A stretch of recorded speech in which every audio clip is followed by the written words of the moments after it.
barit hadu ki bakraw ma me try me tha na du inyu clear try me nyo shadu ki met bneng bam la kdo ka jing kraw jong me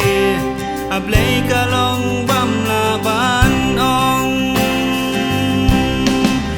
dan ka ban pen biang dor bajing bayan ka bol jong ni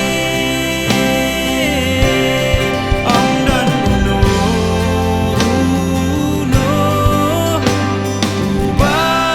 dei hok ban yo jing ya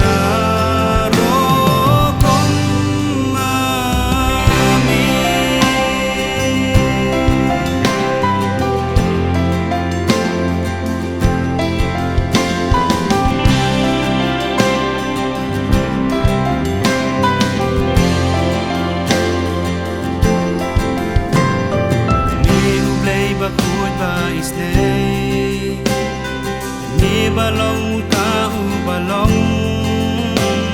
ka jing long jong mi a u